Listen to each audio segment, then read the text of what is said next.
You're gonna look at page 78 up here at the top, and I'm gonna pick some points that are kind of close together and easy to work with. I would think A and C would be the ones that you might wanna work with. I'm gonna pick A just because C is so close to this crease in the book over here. So I need to know what is the slope of the line that connects A and A prime. So the slope of the line from A to A prime is what I'm going to calculate. Well, here's A prime.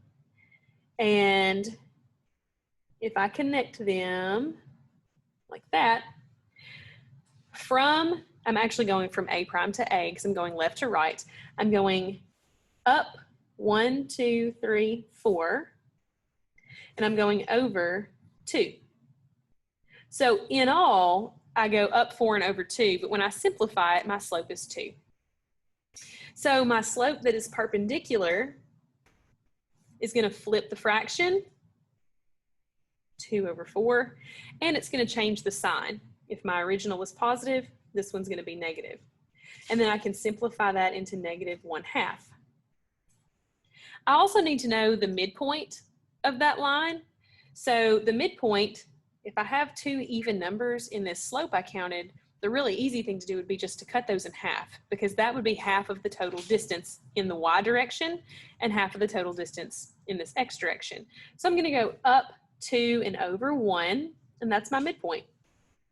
You can verify that because you have up 2 over 1 like on the bottom left and up 2 over 1 also on the top right. So we have verified that that's the middle of that line. And then to make it perpendicular, I'm going to use this slope that I just figured up here, -1/2. So I'm going to go down 1 and over 2, down 1 and over 2, down 1 and over 2. And I'm just going to do that until I kind of run out of dots. You're welcome to get a ruler or something if you would like to connect with a ruler. So that little wavy thing is our line of reflection. So we could give the equation of that line if we wanted to. Because we have a graph, we can look up our y-intercept, see that it's -1. Our slope is -1/2. So there is our line of reflection. We could also have plugged in point slope form. We could have used any of these points that we've plotted. We could have also plugged in this slope, and once you simplify, you would get the exact same equation that we got here. Just to verify our work, and it's always a good idea to do that, we're going to go ahead and connect B and B prime with C and C prime. We've already got the slope. The slope from all of these should be 2. So that should equal the slope from B prime to B, and it should equal the slope from C prime to C. So we're just going to count that out and make sure. So from B prime, up 2 over 1, up 2 over 1, up 2 over 1, up 2 over 1, got it. I have 2 dots on this side of the line. I have 2 dots on this side of the line. So these 2 lines are congruent and they are perpendicular to our line of reflection. Same thing for C. Starting at C prime, go up 2 over 1. That must be our midpoint. Up 2 over 1. That makes sense. I had 1 dot on either side of the line. I counted it out with the same slopes on either side. So these 2 lines are congruent and they're perpendicular to the purple line. So we have verified that our purple line, represented by y equals -1/2 x minus 1, is the line of reflection for triangle ABC and A prime, B prime, C prime. Let's look at numbers 12 and 13. For number 12, just finding the line of reflection. I hope that you can kind of easily spot what that is. Actually, if you want to pause the video and try to figure out the line of reflection for 12 and 13, that would be a really great idea. So as you were figuring, I hoped that you found C and C prime or B and B prime first, because those two pairs are close together and so they're easier to work with. So from C to C prime, the slope from C to C prime goes down 2 and over 2. So our slope is -1. Our midpoint of that line is, of course, right there. It's easy to see that just with your eyes. You don't have to know anything super special about geometry to recognize that that's the middle of that line. So now that we have a slope and we have a midpoint, we can draw the rest of our line. So our original slope is -1. Therefore, our perpendicular slope has to be +1. We flip the fraction and change the sign. So 2/2 becomes 2/2, and this negative turns into a positive. Simplify, becomes 1. So from this point, we go up 1/1, up 1/1, just as many times as we need to, so that our line extends beyond our figure. And the equation of this line needs to be one that's pretty familiar to you. This is y equals x, has a +1 slope, and it goes through 0, 0. That is our y equals x line. If we were to analyze the points here, we could also figure out that we just reverse the x and y coordinates. So for example, from A, which was at -2, 4, to A prime, which is down here at 4, -2, you can see that we just reversed the order. So this x comma y, the y value came to the front, the x value went to the back, and this is the rule for reflecting across y equals x. This is what has happened to all of these points. So it all works together. It's all one concept, just with different representations. And on number 13, one thing that you should remember that would help you a little bit is realizing that wherever these two lines cross, your line of reflection is probably going to go right through there, because this point is going to be on the line of reflection. It's the same as itself. It doesn't have its own little translation.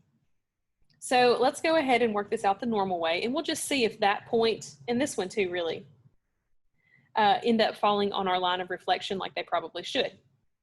So A and C look to me to be closer together than B and B prime. So I'm going to use A and A prime, and I'm going to find the slope between them. So from A to A prime, I go down 1, 2, 3, 4, and over 2, down 4 over 2. Simplify that, and you get a slope of -2. So I'm going to connect them just like that. And I'm going to count out repetitions of, I'm actually going to do down 2 and over 1, because if I go down 4 in all, I can cut that in half, and that would give me the midpoint.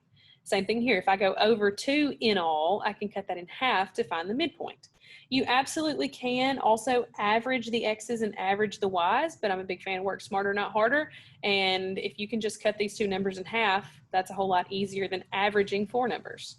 So I'm going to go down 2 and over 1, and there's our midpoint. You can see these points are lining up just perfectly.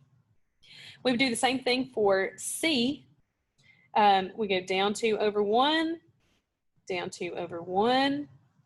And the reason I didn't have to calculate that slope again is because I know if A and A prime has a slope of -2, A and A prime is going to have to be parallel to C and C prime.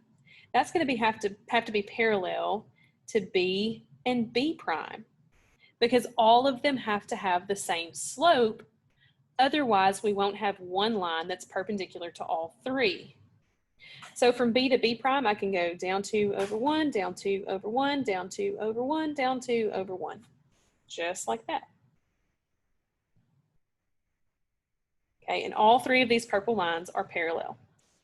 You can find the midpoint, have 2 dots on the top, 2 dots on the bottom, or I can cut the total distance in half. I go down a total of 1, 2, 3, 4, 5, 6, 7, 8, and I can go down a distance of 4 instead. To go from B to B prime, I go over 1, 2, 3, 4. Well, I can just go over 2, and that would cut that distance in half. So multiple ways to find the midpoint, or you could average the x's and y's if you would prefer to do it with an equation. So once we connect all of these dots, we can give ourselves an equation to use.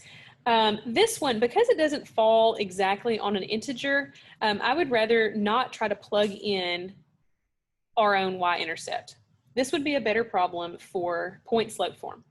So I'm just going to pick a point, any random point. I'm going to use this one. This is at 1, 3. So y minus 3 equals perpendicular slope. We forgot to find that. The slope of our perpendicular line, we're going to flip the fraction. So instead of 4 over 2, it's going to be 2 over 4.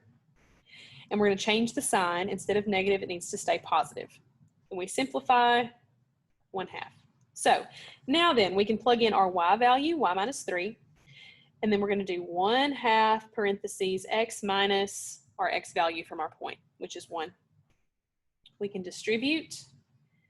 Y minus 3 equals 1/2 x minus 1/2. You can write it as 0.5 if you like, because they're the same. And then we're going to add 3. So y equals 1/2 x plus, this is going to be 6 halves, and I'm taking away 1, so 5 halves. If you would prefer decimals, y equals 0.5x plus 2.5. They are the same equation for the same line.